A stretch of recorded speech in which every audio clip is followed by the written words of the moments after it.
أعوذ بالله السميع العليم من الشيطان الرجيم بسم الله الرحمن الرحيم jama'a assalamu alaikum wa rahmatullahi ta'ala wa barakatuhu sunana Muhammad Umar Khalifa ɗaya daga cikin emerging leaders na wannan organization mai albarka kuma ɗaya daga cikin beneficiary ma'ana wanda ya amfana da wannan organization.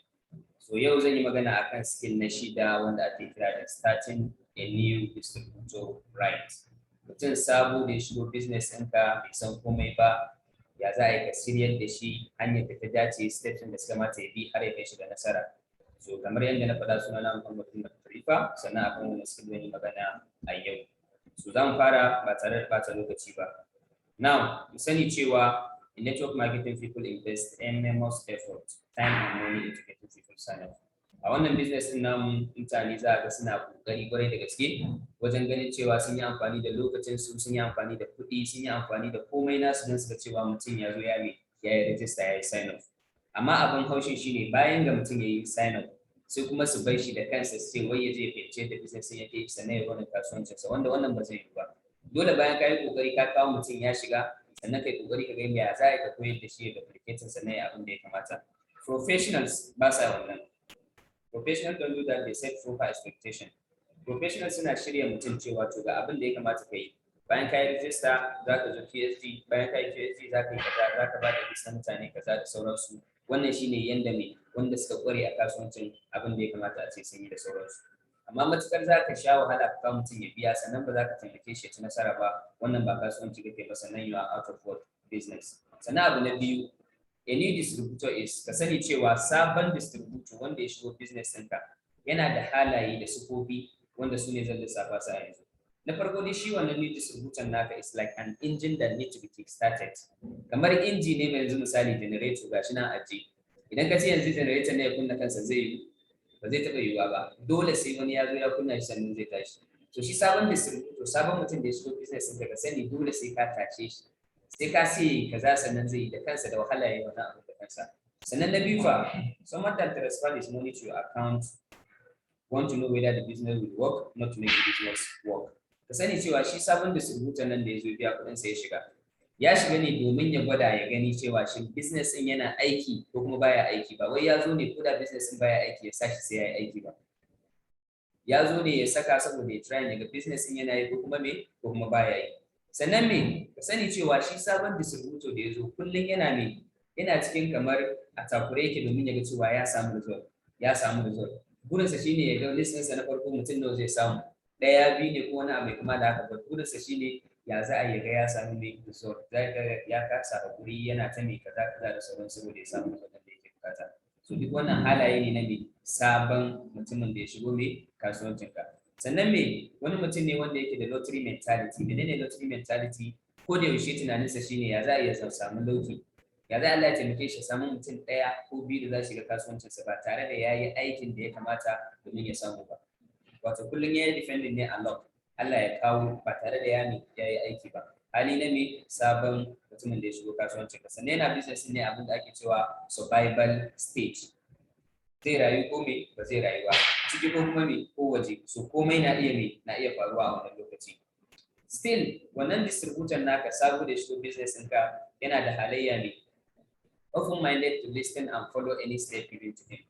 Sabo ne bai san komai ba kamar yaro da mamansa duk abin da maman ta ce wa yaron nan yayi zai kokari ya ga cewa yayi wannan abu. To sabon distributor ka duk abin da kace kai zai yi kaza zai yi bar kaza zai yi. Sannan kuma is easy for him ya ce to ni fa yanzu na yi deciding kwata ba zan yi abin da kace ne ba. Bari na yi abin da raina ya ga dama ko kuma idan kace ne kaza din ba zan yi ban ga zai faru. Saboda rashin kamar iya magana ko rashin kulawa ko rashin kayi ko rashin kai masa abin da ya kamata rai kai shiga nasara. Sai ka bar shi da kansa shi kuma sai ya ce to shikenan ma ba wani abu idan ka ce na yi ba zan ba shikenan. To bai kamata kai mutum abin da zai maka wannan ba kai tabbatar da kayi abin da ya dace sannan ka sa shi yayi abin da zai taimake shi da sauransu. Sannan ka sani sabon distributor nan bai san vision na wannan organization din nan ba. Ya zo ne da tunani na nawa 5,000 7,000 bayan ka kawo mutum wanda business din ba iya nan ya tsaya ba. Wanda business din vision din kai tunani business din zai sa kai creating millionaires ba ma kai ka zama millionaire ba kai creating mutane su tara arziki na gaske. So ka tabbatar da cewa ya fahimci wannan ne vision din tunda yanzu da yazo a matsayin sa na sabo bai san wannan menene wannan vision din ba. Sannan a new distributor in Nigeria is someone that believes that network marketing does not work perfect. Mutum ne wanda a Najeriya in ce a Kano State ya dauka cewa wannan business din namu na kasuwanci na kulla alaka kasuwanci ne wanda baya aiki sosai yanda ya kamata. Ya zo ne da wannan tunanin business ne wanda baya aiki sosai yanda ya kamata. Shine mai nasa tunanin. Sannan ka sani cewa almost everybody that are connected to someone, mutane da yawa in suka shigo kasuwancin nan, ka sani ko dai sun san wani wanda ya san wani wanda ya taɓa yin business nan bai ci nasara ba, ko sun san wani da ya taɓa yin business din bai ci nasara ba. So sun zo ne su ma su ce bari mu gwada mu ga shin za mu ci nasara ko kuma ko ba za mu ci nasara ba. Sun zo ne a matsayin za su jarraba, za su gwada da sauransu. So there are point to what not. Ka sani akwai abubuwa da ya kamata a ce ka kula da su, ka kiyaye su, sannan ka yi amfani da su. Only 2% of the new distributor can kickstart themselves and start running the business successful without a proper guidance. A cikin kaso 100 na mutane, kaso 2 ne kacal na mutanen da za su ce to bari mu aiki da kanmu mu yi succeeding mu gano abin da ya kamata yi ba tare da leader ɗin su shugaban su ya ce ga abin da za su yi. A cikin mutum nawa 100 kaso 2 ne kacal, kaga abu ne wanda bai kamata ba. Idan kaso 2 ne za su yi ragowar 98% suna ina. So a cikin mutum 2 nan da za su yi su fara ɗaya a cikin over 4, ɗaya za su yi succeeding su ɗanyi wani abu su yi surviving su ci gaba. Amma kaso 3 na cikin mutum 4 da suka shigo kuma mutum 2 da suka shigo, a kaso 3 ɗaya ne zai succeeding, gaba ɗaya ragowar 4 za su fita a yayin da journey ɗin su take ta financial freedom. Suna business ɗin har suna business daki sai ga suna fita ɗaya ne zai iya succeeding daga ciki idan babu proper guidance. Kaga wajibi ne akan ka zauna ka kula da kowanne kuma ka tabbatar da cewa yayi abin da ya kamata har ya kai shi ga nasara. Bayan wannan fa, the reason is because you either learn from your mistake or from your mentors. Yayin da aka ce mutum biyu na kun ce kaso mutum biyu a cikin 100 za su yi business din da kansu ba tare da an koya musu kaza da kaza ba za su dade ba za su lasa na business din ba. Dalili shine za su ta yin kuskure suna gyarawa wanda zai dauke su tsawon lokaci ba su cimma burinsu ba. Za ka koyo ne kadai ta hanyar biyu, ko dai kai kuskure ka gyara ko kuma wani wanda ya iya koyar da kai ka iya. Kaga idan gwani mentor shi zai koyar da kai shi zai ci nasara da wuri tun kafin ma kai kuskure ka san ga abin da za ka yi ba sai ka yi kuskuren ba ka gyara. Amma matuƙar za ka yi kuskure kai ta yi ba zai kai ka game ba zai kai ka nasara ba. Sannan ka sani cewa da yawa daga cikin mu kanmu ko kuma wasu daga cikin wanda suke business da gaske a yanzu sun tsaya ne kuma sun cika da business saboda result na farko da suka samu a listin da suka bayar na mutum 50. An kira maybe ka samu mutum 1 ko 2 wannan sai ya kwantar ma da hankali sai ka ji kana so ka ci gaba. Wata yayin da aka ce baka samu ba sai ga wasu da yawa daga listin su na farko sun daina business din shi kenan sun tafi. Sannan if you did not devote time to start your new distributor route, you spend more time to trying to awaken them and retain your damage. Yayin da baka yi kokari kayi aikin da ya kamata ka saka mutumin ka sabu da ya zo business da ka sa masa ga abin da zai yi daki bayan daki, line bayan line, komai ka tsara masa gashi idan baka yi wannan ba sai ka bar shi yayi abin da ya ga dama ko ka ki kula da shi za ka yi ta kokarin bayan lokaci kana so ka dawo da shi business din da kake bayan ka riga ka lalata shi ka riga ka bata aikin ka. Kaga wannan tun kafin kai wannan gwanda ka gyara shi tun farko ba sai daga baya ka zo kana tunanin zaka sake daga farko ba. Akwai steps to start a new distributor. Akwai hanyoyi da yawa da za a ba. An ce ka gaya mutum ga yanda zai shiga ga yanda zai abubuwa kuma ka je kai abu anyhow. Akwai steps, akwai matakai, akwai tsari da zaka bi domin ka ga cewa ka saka sabon teammate ɗinka da ya shigo ya fi komai right ta hanyar da ya dace. Abu na farko shine validate distributors decision. Kai validating decision ɗinsu. Congratulations. Ina matuƙar alfahari da kai samun dama da kai connected to wani organization. Insha Allah za mu yi aiki tare dan ganin cewa ka ci nasara ka yi succeeding a wannan kasuwanci sannan ka yi rayuwa. Gaya mutum cewa kana alfahari da shi, ka ji daɗi kuma ka taya shi murnar samun damar da ya shigo wannan kasuwanci shine abu na farko. Wannan yana matuƙar sa wannan sabo da ya shigo ya ji daɗi a ransa hankalinsa ya kwanta da sauran abubuwa. Na biyu da ya kamata ka yi bayani shine set their expectations right. Gaya musu cewa welcome. Ka shigo business ɗin nan akwai tunanin ka daban-daban. Maybe yadda kake tunanin business ɗin yake ba haka yake ba. So good leader, good mentor shine ya zaunar da wannan sabon teammate ɗin nashi ya gaya masa cewa ga abin da zai iya faruwa. Idan kaza ya faru ga abin da za ka yi. Menene rejection? Menene result? Menene komai ka nuna masa tun kafin abin ya faru ya san zai faru. Amma a yayin da abu bai faru ba kawai sai gan shi ya faru ba kai setting expectation din sa right ba akwai damuwa akwai problem. Abu na gaba shine if you succeed in the business is going to be you to create that success not us. Ka sani cewa ka gaya wannan mutumin da ya shigo idan baka ci nasara ko in ce nasarar ka a wannan kasuwancin ba a hannuna take ba a hannun wani take ba a hannunka take. So idan ka ci nasara kai ne wannan sila ta wannan nasara, idan kuma aka san haka aka samu ka faɗi kai ne sila ta ne faduwar da kai ba wani ba. So amfani ka shine ka zama different between success and what failure. Abu na gaba kuma shine me kai za ka zama different, kai za ka bambanta tsakanin nasara da kuma me faduwa, ka gaya masa wannan ya sani. Mu dai abin da zamu shine zamu baka support, zamu training ɗinka, zamu guiding ɗinka, zamu kula da kai, zamu gaya maka kai abin da ya dace har kai ka gani har kai ka ga nasara. Sannan ka sanar da shi cewa there is going to be what ups and downs, akwai faɗi tashi, akwai mai kalubale da zai iya fuskanta a yayin da yake wannan kasuwanci. Kowa kuma yana fuskantar mai wannan kalubalen idan ya faru da shi me yake bukata ya yi.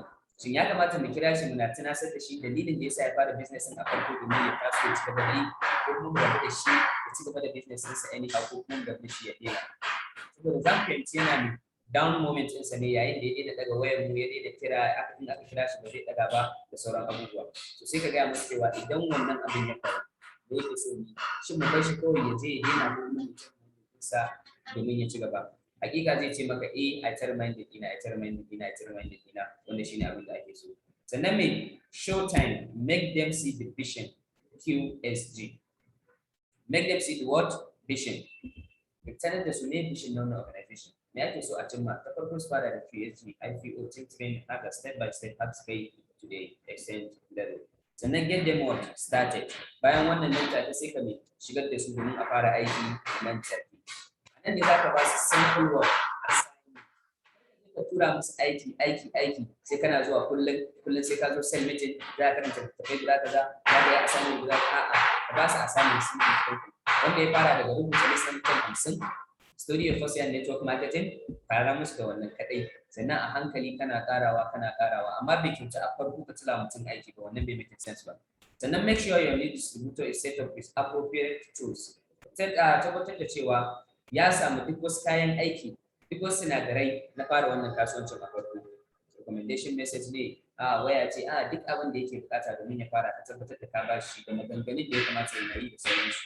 Sannan make sure you have a basic understanding of the compensation plan. Ka tabbatar ya fuskanci me da 5,000 ya ake samu, menene me 7,000 matching bonus, idan an samu hagu duk wannan sai ka masa bayani ya fahimta domin me ya fahimci business din sosai yadda ya kamata. Tun a farkonsa. Make sure your lead distributor has a what? Fundamental understanding of how to properly invite their prospect to understand more about what they have to offer. Tabbatar da cewa idan duk announcement zai yana yin ta hanyar da ya dace ba hanyar da ya dama ba. Idan recommendation call zai yana yin ta hanyar da ta dace ba ta hanyar da ta ya dama ba. Komai ka shirya shi, komai yi shi professionally ba wai. Sannan you have to create a game plan to help them go through the first few months. E.g. Kingsman, what you get to sauransu. Dole ka samar da game plan. Bayan kaza ina so ka zama achieving kaza, ina so ka zama Kingsman, ina so ka generate for 36 a watan nan, ina so ka zama mai emerging leader, ina so ka zama mai step by step, mataki bayan mataki. Sannan you book them for another what? Exposure. Ka ta musu exposure bayan exposure. IPO, QSG, attend event, get interview questions, ko menene. Daga wannan an gama sun qualify sai a canja wata. Sun gama sun qualify sai haka za ka canza exposure har sai sun zama na sun kware sun iya komai yadda ya kamata. Ina fata mun gani. Masha Allah. What can help a person get over the line?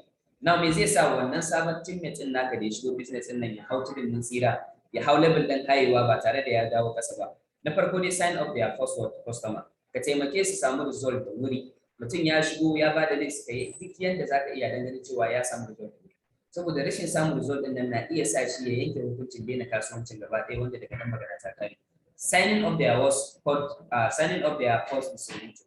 Wanda ke samu mai distributors na farko da an samu kuma ka kira su alajewa da congratulations. A cikin mutanen ka da ka bayar an samu mutum kaza sun yi register, ina taya ka murna kaza wannan zai kwanta musu da hankali kuma zai sa su ne su gaba. Get their first commission check. Ka taimake su an samu wani abu a kasuwancin. As minimum as 5,000 ko da 5,000 ce ta shiga, taimake su cire su ga kuɗin sai shigo, wannan zai sa su tabbatar da cewa ko business ɗin nan yana yi da gaske ne. Saboda I'm telling you wannan ko da akwai kuɗi a DTC mutum bai cire ba ya ga cewa sai shiga hankalinsa bai kwanta ba har sai ya cire ya je ya ciro cash sai ya amfani da su. Attend a big company event, duk yayin da wani babban event ya taso ka tabbatar da cewa ya attend, saboda a nan ake growing leaders, a nan ake samar da mutane wanda za su succeeding da sauransu. Sannan making friends inside the world organization, ka taimake shi abokai da yawa ko ka gaya masa cewa ka yi abokai, kar ka zo kawai ka zauna baka kula kowa, baka hira, baka dariya, ba smiling, a'a. So ka yi abokai da dama domin a san ka san mutane, wannan zai taimaka maka a cikin mai kasuwancinka. Proclaiming their intentions to the world, sannan ka nuna musu cewa babu abin tsoro, babu abin mai tsoro su faɗi cewa suna kasuwanci na kulla alaƙa. Za mu suna business ɗin nan sun ci nasarori da dama, amma kunya suke su ce ina kasuwanci iri na kaza, ina kasuwanci a connected economy, ina kasuwanci mai network marketing. So ka faɗa wa duniya cewa ga kasuwancin da kake yi kuma ka yi believing da shi, kuma ka yi believing shi yake canza rayuwar mutane a yanzu. Ka nuna wa kowa ga abin da kake yi kuma a san ka da shi, ba sai kana koyewa kana nuna cewa ba kaza ba kaza ba. Sannan bai getting promoted to a new level. A business din mu kana so kai succeed dole sai kana growing rank by rank by rank.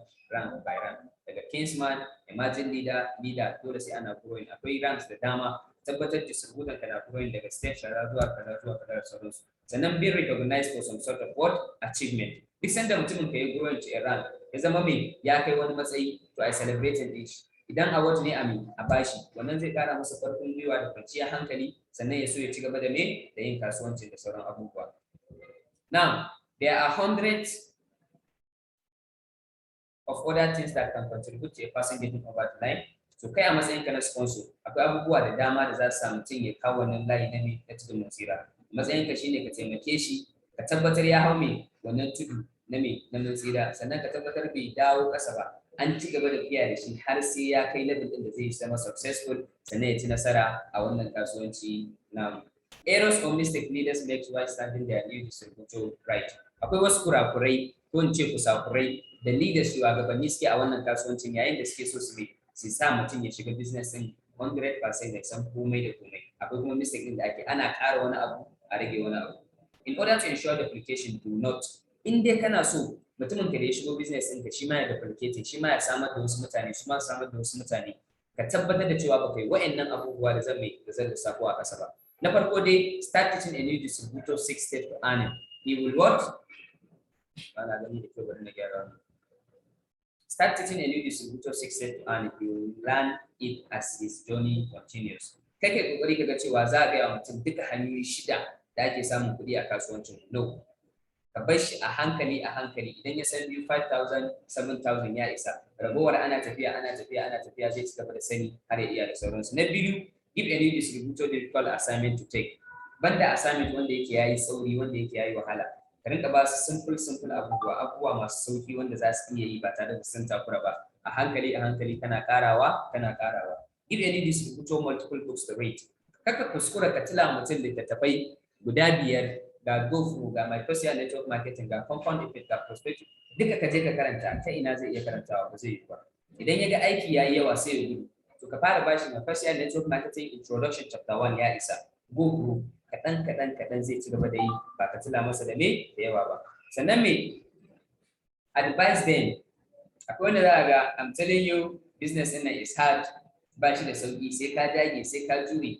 Wallahi in baka yi kaza ba za ka successful ko na abu da kama da haka. A'a, kar ka ce akwai aiki, kai dai ka gaya musu cewa dai akwai ups and downs, akwai challenges, sai ka ba da story na leaders wanda su kuma ga problem din da suka face ga yadda suka solve problem din su da sauran abubuwa. Amma matukar zaka zo kana lissafa mutum wahalhalu, ko ni ne ai da wahala tsaya, ba a son wahala, amma kuma sai an sha wahala ake zama successful. So ka nuna mutum hanyoyin da ya kamata ya bi ba tare da ka nuna masa wahalhalu masu yawa ba da sauransu. Sannan kai ka zo suna cewa dole fa sai kana zuwa office kullum inda kana so ka ci nasara, kullum sai ka zo sell meeting, kullum sai ka yi kaza. A'a, to sanda mutum ya zo nan har ya biya da ba shi da wani aiki da yake kenan, zaman banza yake a gida, kaga ba zai yi ba. So yana da ayyukan da yake yi, kai aiki da shi according to lokacinsa, according to timing ɗinsa. Ya baka lokaci ya fi yake free, ya fi yake kaza, sai kai aiki tare da shi. Amma matukar zaka ce kaza yadda yake da kai, abin ba zai yi ba, abin ba zai making sense ba. sannan tell a new distributor the challenges you face in the business. Kuskure ne kai a matsayin ka na shugaba, wani ya zo a ƙarƙashin ka sannan kana gaya masa irin wahalhalun da ka sha, irin abin da ka wahala, irin list sai da ka bada list kaza ka samu wanda ya shiga, sai da kai kaza, sai da wannan bai kamata ba, wannan kuskure ne.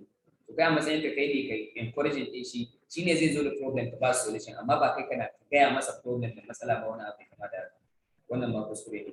Sannan standard method of operation SMO checklist, dole idan kana so ka samar da duplication, idan kana so mutum ya iya komai, ya san komai, kuma ya samu result din da yake bukata, dole sai ka yi amfani da abin da ake cewa SMO, kuma sai ya bi shi daki bayan daki, level bayan level, kuma sai ya iya shi. SMO din nan why? To dan me aka ce SMO? Why za mu yi amfani da SMO? A SMO ne za mu iya tracking duk wani activity naka tun daga week 1, week 2, week 3, week 4. Akwai ilimin muka wanda kake bukatar su kai a matsayin ka na sabo, wanda suna ina SMO. Akwai me inda zamu na sanin duk activity da kai bayan ka gama mu tabbatar da cewa ka iya yana SMO. Kawai SMO shine system na wannan kasuwanci. In dai zaka bi shi daki bayan daki zaka ci nasara. Sannan akwai shugabannin da zaka ga ba mutane ba su assignment din sosai inda ya kamata, zaka ga ana maka sallake ko ana cike ma wani abu da kai ba, duk wannan bai kamata ba. Matukar ka zo komai ka tabbatar da cewa sai ka yi shi, kuma ka sani idan lidan ka bai ma sanin a wani guri ba, ka san baka ka da dan bai taimake ka ne. Saboda idan aka yi ma abin da baka kai ma za ka zo ka yi mutanen ka a baya, za ka yi musu hujjo, za su wuce abin da bai kamata ba. Tabbatar da cewa ka bi komai kuma ka iya kafin a wuce da sauransu. Wannan wani quote ne wanda ni karan kaina ina san shi, wanda ya ce if you can have everything in life, you can have everything in life. You can have everything in life you want if you will just help enough other people get what they want. In dai kana so ka samu duk abin da kake da buri a duniyar nan, za ka same shi. Matuƙar za ka taimaki mutane su ma samu abin da suke so. Ma'ana in dai za ka taimaki mutane, downlines ɗinka na ƙasan ka zama successful, kana so ka zama successful, ka samu kuɗi, ka taimake su zama successful, samu kuɗi, to kai ma za ka samu kuɗin da kake bukata, za ka samu biyan bukata. To matukar za ka taimaki mutane su zama successful, samu abin da suke so, kai ma za ka samu abin da kake so, ko kuma menene shi a duniyar nan. Ina fatan mun gane. Sannan a ƙarshe nake cewa thank you very much, and nan muka kawo ko na ce na kawo ƙarshen wannan gabatarwa ta me getting a new distributor started right. Wannan steps ɗin idan muka rike su, muka yi amfani da su, sannan muka yi applying duk sabon mutumin da ya shigo kasuwancin mu, tabbatar ya bi wannan steps ɗin ɗaya bayan ɗaya, daki bayan daki, ina tabbatar mana cewa za mu ci nasara a wannan kasuwanci namu. So thank you very much and have a nice day ahead. Mun gode sosai, muna kowa ban gajiya.